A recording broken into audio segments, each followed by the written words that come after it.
हम लोग मंत्री नहीं भी हो के अपने आप को पावरफुल समझते हैं, कोई हम लोग कमज़ोर नहीं समझते हैं, लेकिन जहाँ पे एक रिस्पॉन्सिबिलिटी, क्योंकि आधिकारिक रूप से जो मंत्रियों का होता है, जो अपॉर्चुनिटी है, अगर वो चाहे तो निश्चित रूप से हम लोगों को और शक्ति देने का काम कर सकते हैं, लोगों को शक्ति देने का काम कर सकते हैं। हमारी आवाज़ बुलंद तो होती है, लेकिन हमारी आवाज़ पे जान डालने का और भी जान डालने का काम कर सकते हैं।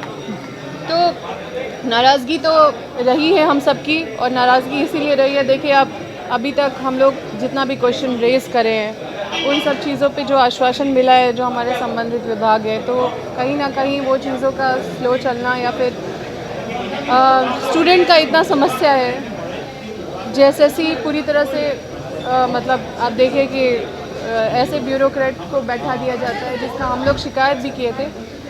कई ऐसे मतलब एक एक करके हम देखिए कांग्रेस में बात सुनी जा रही है, लेकिन जो हमारे माननीय मंत्री हैं उनसे हमें जितना अपेक्षा, जितनी उम्मीद थी, उस पर खरा कहीं ना कहीं नहीं उतर पाए, तो जिसकी वजह से हम लोग सबको एकजुट। मैडम आप लोग कितना दिन वेट करेंगे? देखिए हम लोग बात रख दिए हैं, हमारा बस यही प्रयास था कि हम लोग जितना भी अपनी जो भावना है, जो हमारी चिंता है, जो हमारा परेशानी है, इश्यूज़ है, उसको हम लोग अपनी भावनाओं को आला कमान तक पहुंचाएं। कम से कम हम लोगों ने वो कर दिया, अब हमारे आला कमान के ऊपर है कि इन चीज़ों को कैसे हैंडल करें। सर, कई मुद्दे को लेकर विपक्ष जो है घेरने से पीछे नहीं हट रही है। सीजीएल पेपर लीक मामला हो या फिर भ्रष्टाचार का मुद्दा हो, बीजेपी सवाल उठा रही, सीबीआई जांच की मांग करी है सीजीएल पेपर लीक मामले को लेकर। निश्चित तौर पर विपक्ष का काम है,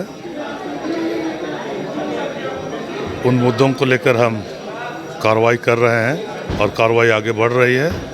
और निश्चित तौर से हमारे बेटे बेटियों को रोज़गार में जो व्यवधान पैदा किया है, उन्हें हम किसी कीमत पर नहीं छोड़ेंगे, उन्हें सलाखों के पीछे डालेंगे और उन्हें बहुत जल्द हम फिर से इसके लिए अवसर देने वाले हैं।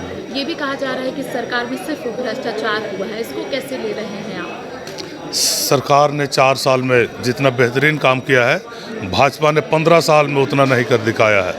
15 क्या 18 साल में भाजपा ने जो नहीं किया, सिर्फ हम लोगों ने 4 साल में करके दिखाया है।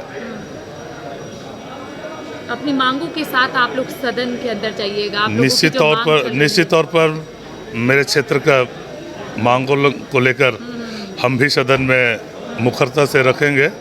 मेरे यहाँ हाथी प्रभावित क्षेत्र है, जिसके कारण लोगों का सेहत और आर्थिक स्थिति पर दुष्प्रभाव पड़ रहा है, तो उस पर मेरा मामला है। ट्रांसफार्मर खराबी को लेकर है, उसी तरह कई मामले हैं मेरे यहाँ। उन सभी मुद्दों को मैं सदन में रखूँगा और उसका समाधान कराकर जो जिम्मेवारी मुझे जनता दी है, उन जिम्मेवारियों को मैं निर्वहन करने का प्रयास करूँगा। धन्यवाद।